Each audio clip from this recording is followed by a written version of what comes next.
Assalamualaikum warahmatullahi wabarakatuh. Kami dari kelompok 1 Sistem Perpajakan ingin mempresentasikan hasil kerja kami. Di sini ada saya, Naila Ayu Putri, ada Rian Nugroho, ada Catur Nugroho, dan Zaki Khairul Umam.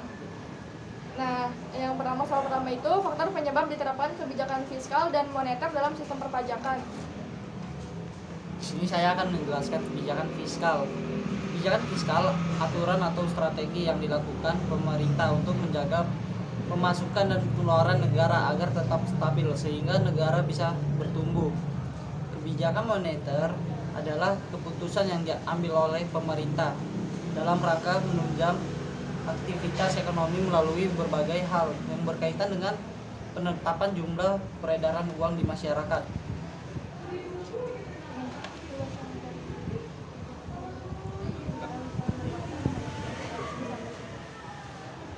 Kebijakan fiskal dan moneter menghadapi COVID-19.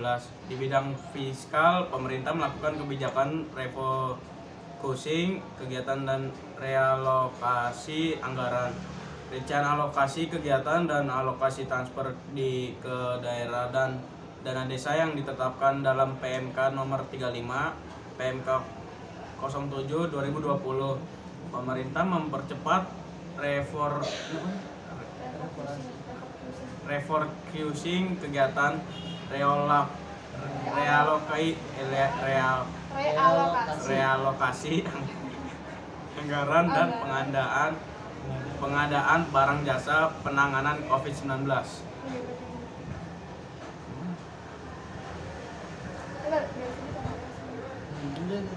Di bidang moneter yang diambil harus selaras dengan kebijakan fiskal dalam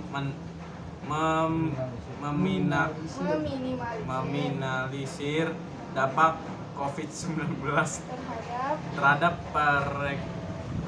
perekonomian nasional. Oleh sebab itu, otoritas moneter untuk dunia usaha diharapkan ada realisasi pembenar kredit perbankan dan pemberian kredit perbankan dan mengintensifikasi penyaluran kredit usaha rakyat atau KUR. Nah, jadi strateginya pemerintah itu mentransfer alokasi dana APBN sebesar 62,3 triliun yang diambil dari anggaran perjalanan dinas, belanja non operasional, honor-honor, perlindungan sosial atau social safety net. Social safety net itu diberikan untuk meningkatkan daya beli masyarakat melalui program keluarga PKH, Kartu Indonesia Pintar, KIP, Kartu Sembako, dan Beras Sejahtera sesuai dengan PMK nomor 35.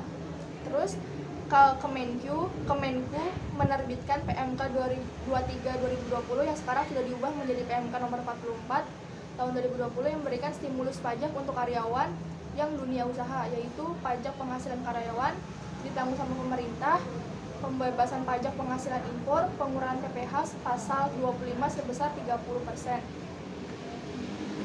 Terus pemerintah itu memberikan arahan agar memprioritaskan pembelian produk UMKM, mendorong BUMN memberdayakan UMKM, dan sekarang produk UMKM masuk ke e-katalog.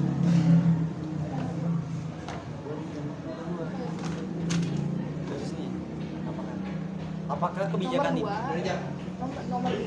nomor 2, apakah kebijakan itu sudah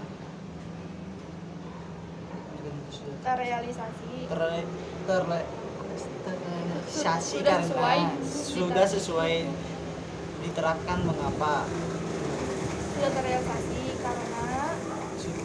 sudah terrealisasi? Karena tahun ini ketika dihadapkan dengan situasi COVID-19, ia mengatakan bahwa inflasi lebih terkendali dibanding kedua tahun sebelumnya.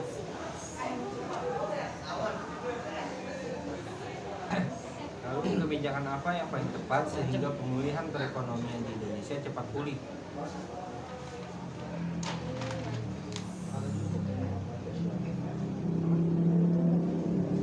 Itu dengan kebijakan politik diskonto. Kebanyakan bank sentral guna menambah atau mengurangi jumlah uang beredar di masyarakat dengan menarik